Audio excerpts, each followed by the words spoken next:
학생 여러분, 안녕하세요.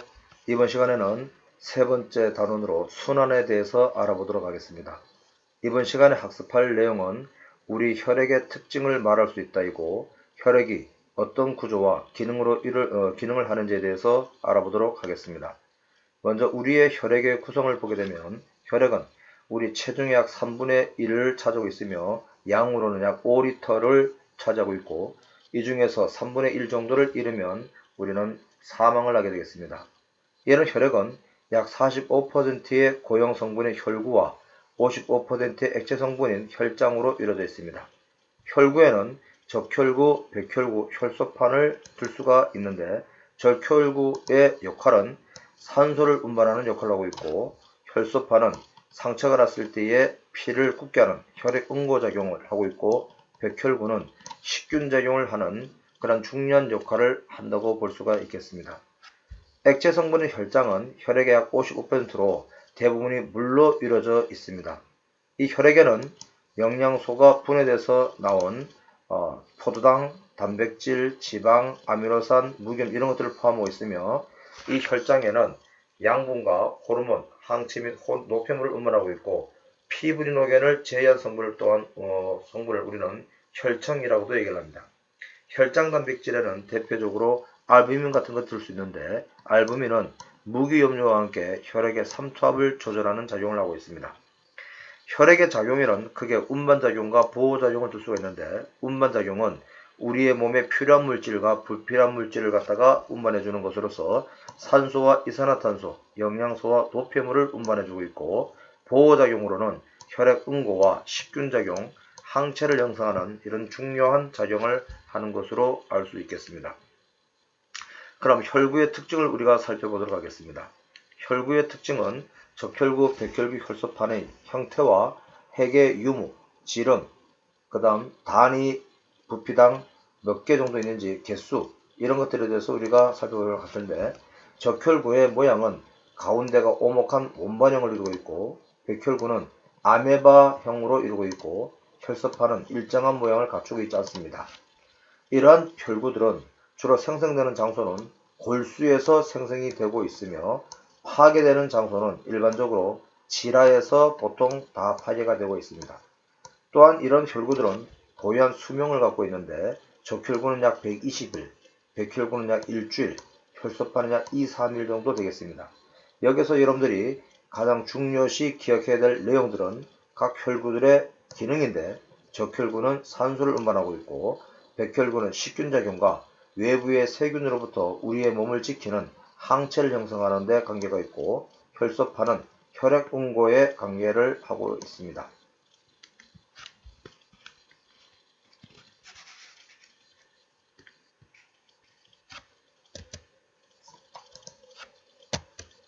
자, 적혈구와 백혈구의 현미경 사진을 보도록 하겠습니다. 자, 화면에서 우리가 좀 대체적으로 붉은 보라색으로 보이는 부분들이 있는데, 여기에 보라색으로 보이는 부분, 이런 부분들이 뭐냐면 이런 부분들이 백혈구가 되겠고, 그 위에 많이 보이는 것들은 적혈구라고 볼 수 있겠습니다.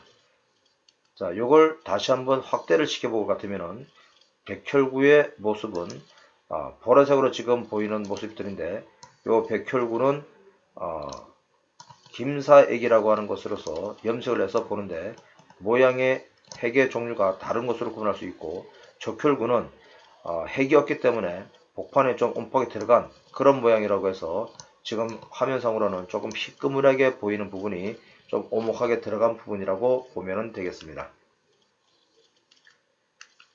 자, 혈액의 구성 성분을 우리가 볼 것 같으면은 방금 전에 혈구들의 작용을 우리가 살펴봤는데, 혈액의 구성에서 적혈구, 백혈구, 혈소판, 혈장이 하는 역할을 우리가 잘 살펴봐야 되겠고, 이러한 혈구와 혈장을 갖다가 모식도로 그려놓은 그림에서 우리는 백혈구, 적혈구, 혈소판의 모양을 잘 기억을 해야 되겠습니다.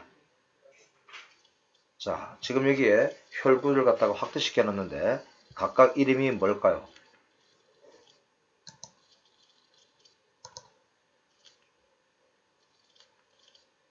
적혈구, 백혈구, 혈소판의 모양을 나타냈는데, 이런 혈구들의 독특한 모양을 잘 기억을 하기 바랍니다. 자, 적혈구의 기능은 산소를 운반한다고 했는데 이 산소 운반은 어떻게 이루어지냐 봤을 때에 A 부분과 B 부분으로 우리가 구분한다고 하면 A와 B는 각각 뭘까요? A와 B는 산소와 이산화탄소가 교환되는 장소를 말하고 있는데 A는 허파에서의 산소와 이산화탄소가 교환되는 것이고 B는 조직 세포에서의 산소와 이산화탄소의 교환이라고 보면 되겠습니다. 다시 말하면 지금 그림에서 검은색 점으로 표시하는 것은 헤모글로빈이라는 성분이고 산소는 하얀 조그마한 원으로 지금 이루어져 있습니다. 이때 이 산소를 운반해 주는 것은 적혈구에 있는 헤모글로빈이라는 단백질인데 헤모글로빈이 산소하고 만나면은 산소 헤모글로빈이라 그래서 지금 모양으로 보면은 검은색 원과 흰색의 원으로 이루어져 있습니다. 그래서 우리가 허파에서 외호흡을 통하여 받아들인 산소를 헤모글로빈이 결합을 해서 조직세포로 전해주면 조직세포에서는 산소를 이렇게 공급해주게 되겠습니다. 이것이 적혈구의 산소 운반이라고 볼 수 있겠습니다.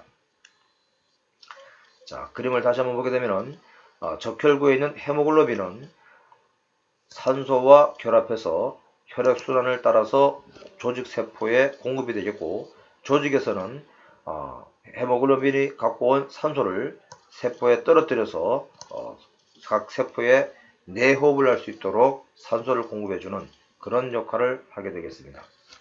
자, 다음은 혈소판에서 혈액 응고가 어떻게 일어나는지 과정을 나타내는 것인데 혈액의 응고 과정을 보게 되면은 상처가 났을 때 혈소판이 파괴되면서 트롬보키나제라고 하는 효소가 나게 되었고 이 트롬보키나제는 혈장석에 포함되어 있는 프로트롬빈을 칼슘 이온과 함께 트롬빈이라는 단백질로 만들어주게 되겠습니다. 이 트롬빈은 다시 피브리노겐을 갖다가 피분유로 만들어주고 이 피브린이 뭉쳐서 적혈구, 백혈구가 뭉쳐서 혈병을 이뤄서 혈액을 응고시키는 과정이라고 보면 되겠습니다. 요 위의 그림은 지금 말로 설명한 것을 그림으로 나타낸 것이고 이것을 우리가 실제 혈관에서 본다면은 그림과 같습니다. 혈관이 손상되면 트롬보플라스틴이라는 것이 발생하는데 이 트롬보플라스틴은 앞에서 말한 트롬보키나제와 똑같은 물질이라는 걸 알아야 되겠고 이 트롬보플라스틴이 발생되면 상처 부위에 있는 혈소판이 만나게 되고 피부는 형성돼서 혈구들이 엉키고 혈액이 응고되는 그러한 과정을 거치게 되겠습니다. 다음은 백혈구의 식균작용을 말하는데 식균작용이라고 하는 것은 외부에서부터 들어온 세균 같은 것을 백혈구가 잡아서 먹음으로써 우리가 병에 걸리는 것을 막아주는 그런 기능이라고 보면 되겠습니다. 백혈구에 지금 핵이 있는데 여기에 균이 들어와서 이 백혈구가 아메바 운동을 통해서 이렇게 세균을 감싸게 되겠습니다. 감싸서 자기 몸 안으로 빨아들인 다음 모 안에서 소화를 시켜버리는 이런 작용을 우리는 백혈구의 식균작용이라고 말할 수 있습니다. 자, 이것으로 이번 시간 수업을 마치고 다음 시간에는 심장의 구조와 기능에 대해서 알아보도록 하겠습니다.